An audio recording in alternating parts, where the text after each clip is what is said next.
یا جب میں نماز پڑھ رہا ہوتا تھا تو مجھے محسوس ہوتا کہ وہ مشقتی قیدی ملازم ٹک ٹکی لگائے مجھے دیکھتا رہتا ہے۔ کچھ عرصے بعد بقرہ عید آ گئی۔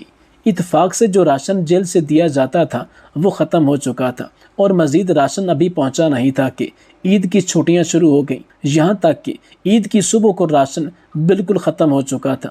وہ سخت پریشان تھا کہ راشن پہنچا نہیں، اب آپ کو ناشتہ کیسے دوں؟ یہاں تک بات کرتے کرتے اس کے منہ سے جیل انتظامیہ کے لیے 1-2 مغلظات نکل چکی تھی۔ میں نے اسے کہا، رات کو جو چنے کی دال اور روٹی بچی تھی وہی گرم کر کے لے آؤ۔ وہ کہنے لگا، وہ تو میں آپ کو کبھی نہیں دوں گا، بھلا عید کے دن بھی کوئی رات کی باسی دال روٹی کھاتا ہے؟ میں نے اسے سمجھایا، بھائی میری فکر نہ کرو، میں بڑی خوشی سے دال روٹی کھا لوں گا، چونکہ ابا جان صبح 8 بجے ناشتہ کرنے کے عادی تھے اور اپنے معمولات میں وقت کے سخت پابند تھے، اس لیے انہوں نے آرام سے دال روٹی کا ناشتہ کر لیا۔ یہاں پر دادی اماں کی تربیت رنگ لا رہی تھی، جو انہیں کبھی سونے کا نوالا کھلاتی تھی اور کبھی چٹنی روٹی۔ جس وقت میں ناشتہ کر رہا تھا تو کسی کے سسکیاں بھر کر رونے کی آواز آئی۔ پیچھے مڑ کر دیکھا تو وہی مشقتی بیٹھا رو رہا تھا۔ پوچھا، کیا بال بچے یاد آ رہے ہیں؟ کہنے لگا، میں تو آپ کو دال روٹی کھاتے دیکھ کر رو رہا ہوں۔ میں سوچ رہا ہوں کہ عید کے دن رات کی باسی دال روٹی تو ہم غریبوں نے بھی کبھی نہیں کھائی، آپ تو بڑے آدمی ہیں، آپ نے کہاں کھائی ہوگی؟ میں نے اسے شفقت سے سمجھایا، دیکھو بھائی، میں نے یہ راستہ سوچ سمجھ کر اختیار کیا ہے اور میں بڑی خوشی سے اس راہ پر چل رہا ہوں۔ اگر کبھی بالکل بھوکا بھی رہنا پڑا تو انشاءاللہ آرام سے رہ لوں گا، میری وجہ سے رنجیدہ نہ ہوا کرو۔ ابا جان نے مزید بتایا، میں تو ناشتہ کر کے قرآن لکھنے بیٹھ گیا، لیکن اس بیچارے مشقتی نے احتجاجاً ناشتہ نہ کیا، اگرچہ اس کے لیے دال روٹی بچی ہوئی رکھی تھی۔ اتنے میں کوارٹر کا دروازہ زور زور سے کھٹکایا گیا۔ مشقتی نے دروازہ کھولا تو ایک سنتری کئی ناشتے دان، بڑے بڑے پیکٹ اور گٹھڑیاں اٹھائے کھڑا کہہ رہا تھا، مولانا صاحب، آپ کے چاہنے والے تو فجر کے وقت ہی یہ چیزیں لے آئے تھے اور جیل کے دروازے پر کھڑے تھے، لیکن سپرنٹینڈنٹ صاحب کا دفتر عید کے بعد کھلا، اس کے بعد ان چیزوں کی تلاشی اور جانچ پڑتال ہوئی، اس لیے دیر لگ گئی۔ اب قیدی ملازم نے وہ پیکٹ، ناشتے دان اور گٹھڑیاں کھولیں تو ان میں انواع و اقسام کی نعمتیں تھیں۔ میں نے اپنے جیل کے مشقتی ساتھی سے کہا، دیکھو یہ سب تمہارے لیے آیا ہے، کیونکہ تم ہی اداسی میں بھوکے بیٹھے رو رہے تھے، اب خوب جی بھر کر کھاؤ اور باقی چیزیں دوسرے قیدیوں میں بانٹو۔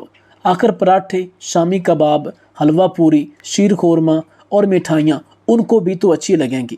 میں یہ کہہ رہا تھا مگر میرا مشقتی ساتھی افسوس سے مر رہا تھا، کاش وہ دال میں نے آپ کو دینے کی بجائے کووں کو کھلا دی ہوتی۔ میرے بہت کہنے پر اس نے ناشتہ کیا اور باقی ساری چیزیں دوسرے قیدیوں میں بانٹ آیا اور ساتھ ہی ساتھ ان سے کہتا، میرے میاں جی کے لیے یہ سب چیزیں آئی تھیں، انہوں نے تمہیں بھجوائی ہیں۔ پھر ابا جان نے کہا، عید کے روز دوپہر ہوئی تو اسی روز دروازہ کھٹکھٹایا گیا اور پھر اسی طرح ناشتے دان اور ہنڈیاں کپڑے میں بندھی ہوئی آ گئیں۔ ایسے ایسے کھانے آئے کہ مشقتی ساتھی تو حیران رہ گیا۔ اس نے مجھے کھانا کھلایا اور باقی قیدیوں میں بانٹ آیا۔ رات کو پھر کھانا آ گیا۔ غرض یہ کہ عید کے 3 دن ہمارے رفقا نے ملتان جیل میں اتنا زیادہ اور ایسی ایسی انواع و اقسام کا کھانا پہنچایا کہ سارے جیل والے اش اش کر اٹھے۔ ادھر ابا جان ہمیں یہ تفصیلات بتا رہے تھے، ادھر اماں جان ہمیں متوجہ کرتے ہوئے کہہ رہی تھی کہ دیکھو سورہ مریم میں یہی بات کہی گئی ہے، یعنی جو اہل ایمان نیک اعمال کرتے ہیں رحمان ان کے لیے لوگوں کے دلوں میں محبت ڈال دیتا ہے۔ وہ اسی طرح زندگی کے واقعات کو آیات اور احادیث کے ساتھ منطبق کر کے ہمیں ان کا مطلب سمجھایا کرتی تھی۔ آج اماں جان کے الفاظ کانوں میں گونجتے ہیں، تم عمل تو کر کے دیکھو، پھر آیتیں اور حدیثیں خود اٹھ کر تم کو اپنا مطلب سمجھائیں گی۔ کسی نے بالکل سچ کہا ہے کہ جو اپنے محبوب کی خوشنودی کے لیے، اس کی رضا کے لیے اپنے آپ کو اس کے بنائے گئے حقیقی سانچے میں ڈال دے تو زندگی کی بڑی سے بڑی تکلیف، بڑی سے بڑی مشقت بھی راحت کا سامان بخشتی ہے۔ مولانا صاحب فرماتے ہیں کہ زندگی میں میری ایک نصیحت پلے باندھ لو اور اسے اپنی دعاؤں کا حصہ بنا لو۔ ہمیشہ اللہ سے دعا کرو کہ یا اللہ مجھے ہر حال میں راضی رہنے کی توفیق عطا فرما۔ میں نادان ہوں، میں نہیں سمجھتا کہ میرے لیے کون سا حال بہتر ہے، بس جو حال میرے لیے بہتر ہے تو بہتر سمجھتا ہے، لہٰذا مجھے ہر حال میں راضی رہنے کی دولت نصیب فرما۔ اس دعا میں دنیا و آخرت کی تمام نعمتیں شامل ہو جاتی ہیں، کیونکہ اللہ سے بڑھ کر کوئی نہیں جانتا کہ آپ کی بہتری کس میں ہے، اور جب آپ سب کچھ اللہ کے اختیار میں دے دیتے ہیں تو انشاءاللہ خیر ہی آپ کا مقدر ہوگی۔ عطا اللہ شاہ بخاری بر صغیر پاک و ہند کے نامور عالم، خطیب اور سیاسی رہنما تھے۔ میں نے اپنی زندگی میں ان جیسے عظیم انسان بہت کم دیکھے ہیں۔ یہ کرم والے لوگ تھے، ان پر اللہ تعالیٰ کی خاص عنایت تھی۔ اللہ تعالیٰ نے شاہ صاحب کو بیان اور تاثیر کی قوت و دید کر رکھی تھی۔ لوگ ان کے دیوانے تھے۔ زائرین 2 دن کا کھانا باندھ کر شاہ صاحب کا خطاب سننے آتے تھے، اور شاہ جی بھی 2 دن بولتے رہتے تھے۔ نمازوں اور کھانے کا وقفہ ہوتا تھا اور خطاب دوبارہ شروع ہو جاتا تھا۔ شاہ صاحب ہندوستان کی تقسیم کے خلاف تھے۔ وہ چاہتے تھے ہندو اور مسلمان مل کر انگریزوں کو نکالیں اور اس کے بعد بھائی بھائی بن کر اکٹھے رہیں۔ وہ اپنے خطبات میں اپنے ان خیالات کا برملا اظہار کرتے رہتے تھے، مگر لوگ خطاب ان کا سنتے تھے اور ووٹ قائد اعظم محمد علی جناح کی مسلم لیگ کو دیتے تھے۔ چنانچہ شاہ صاحب کی بھرپور مخالفت کے باوجود پاکستان بن گیا۔ شاہ صاحب نے پاکستان ہجرت کی اور پاکستان میں اقامت اختیار کر لی۔ وہ ملتان میں آباد ہو گئے۔ ملتان میں ایک بار کسی نے ان سے پوچھ لیا، شاہ جی آپ پاکستان کے مخالف تھے لیکن اب پاکستان ہی میں آباد ہیں، کیوں؟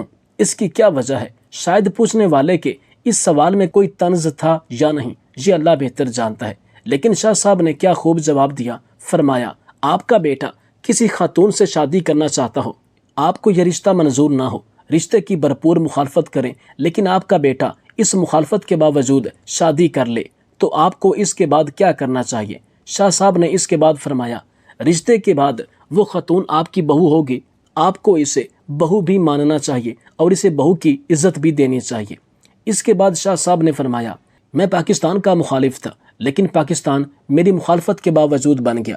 یہ اب میرا ملک ہے اور میں اس کی اتنی ہی عزت کرتا ہوں جتنی اس ملک میں رہنے والے دوسرے لوگ کرتے ہیں۔ یہ دلیل شاہ صاحب کی عظمت اور اعلیٰ ظرفی کی نشانی تھی۔ مجھے چند دن قبل میرے ایک انتہائی پیارے دوست عظیم بزرگ نے عطا اللہ شاہ بخاری کا ایک انتہائی خوبصورت قول بیان کیا۔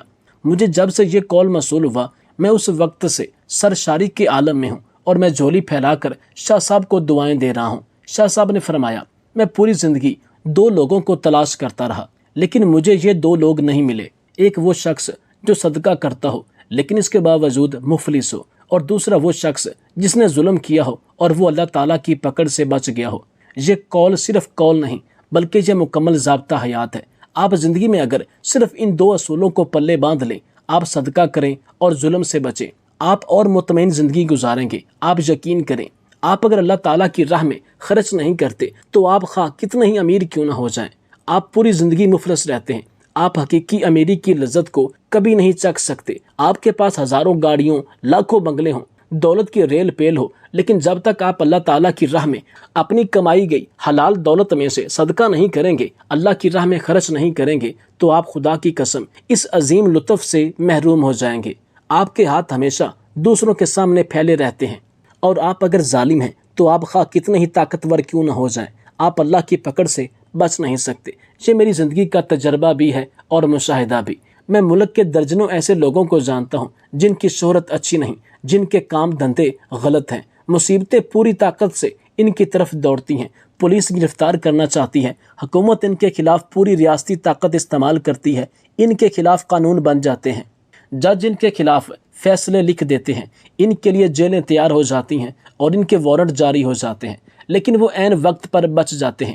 دنیا بھر کی مصیبتیں ان کے قریب سے گزر جاتی ہیں۔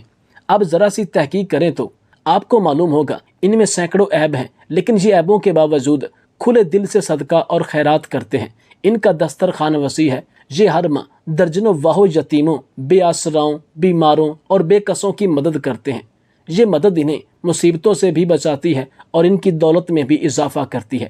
ایک شام سردی بہت زیادہ تھی تو ہم سب ایک ہی کمرے میں آگ جلائے بیٹھے تھے، تو میرے ایک دوست نے واقعہ سنایا کہ ایک دفعہ ایک فقیر نے ایک بزرگ کے سامنے دستے سوال دراز کیا اور ساتھ ہی دعا دی، اللہ تعالیٰ تمہیں بادشاہ بنائے۔ بزرگ نے اس سے پوچھا، کیا تم بادشاہ بننا چاہتے ہو؟ فقیر نے حیران ہو کر جواب دیا، جناب میں نسلوں کا فقیر ہوں، کیسے بادشاہ بن سکتا ہوں؟ بزرگ نے کہا، چلو ہم ایک تجربہ کرتے ہیں، میں تمہیں بادشاہ بنانے میں کامیاب ہو گیا تو تم مجھے حج کرواؤ گے، اور میں اگر ناکام ہو گیا تو میں پوری زندگی تمہاری کفالت کروں گا۔ فقیر پہلے کسی گہری سوچ میں ڈوبا اور پھر مان گیا۔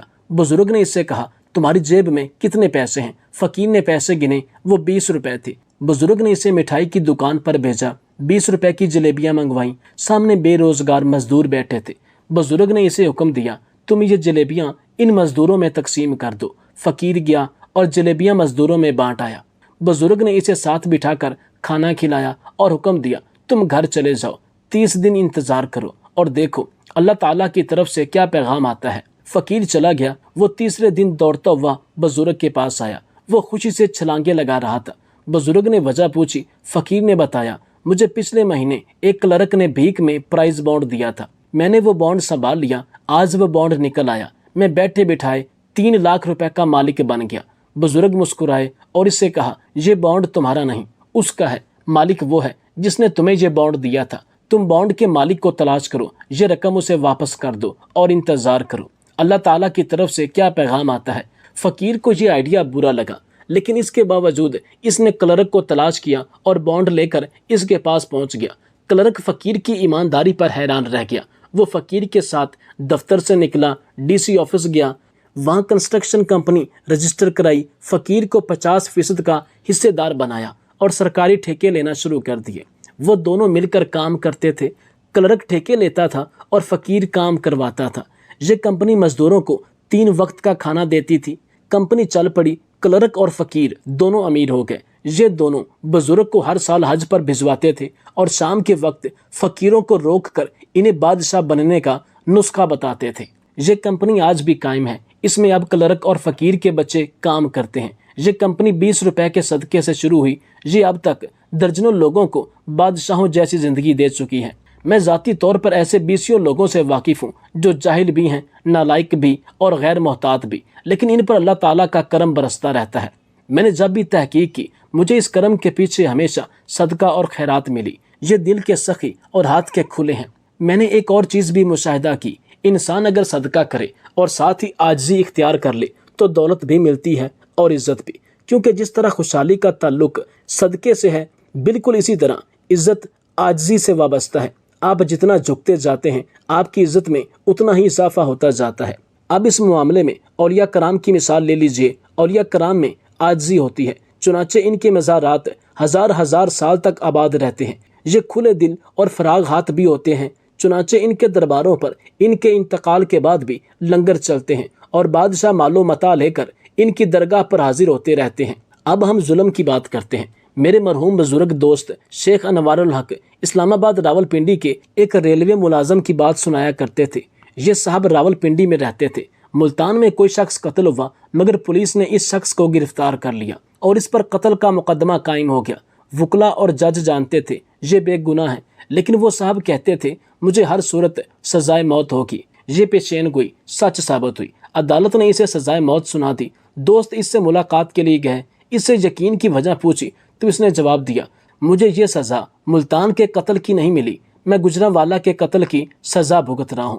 دوستوں نے تفصیل پوچھی تو اس نے بتایا میں پاکستان بنتے وقت ریلوے میں ٹی ٹی تھا، بھارت سے مہاجرین کی ٹرینیں آ رہی تھیں، میں نے امرتسر سے ایک ٹرین پکڑی، ٹرین چلی تو مجھے اسٹیشن پر ایک خوبصورت لڑکی دوڑتی ہوئی نظر آئی، میں نے ہاتھ باہر نکال کر اسے پکڑا اور ٹرین میں سوار کر لیا، میں نے اسے اپنے ساتھ میں بٹھا لیا۔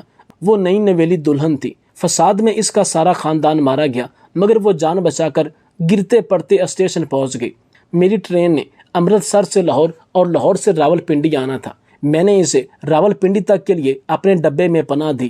ہم لاہور سے نکلے تو میری نیت خراب ہو گئی، میں نے اسے قائل کرنے کی کوشش کی، وہ نہ مانی، میں نے اس کے ساتھ زبردستی شروع کر دی، لڑکی شوق میں چلی گئی، اس نے دروازہ کھولا اور ٹرین سے باہر چھلانگ لگا دی، وہ ٹرین کے نیچے آ کر مر گئی۔ میں اس دن سے احساس گناہ کا شکار ہوں، میں اس کا قاتل ہوں اور مجھے یقین تھا میں کبھی نہ کبھی اس قتل کی سزا ضرور بھگتوں گا، اور مجھے آج وہ سزا مل گئی۔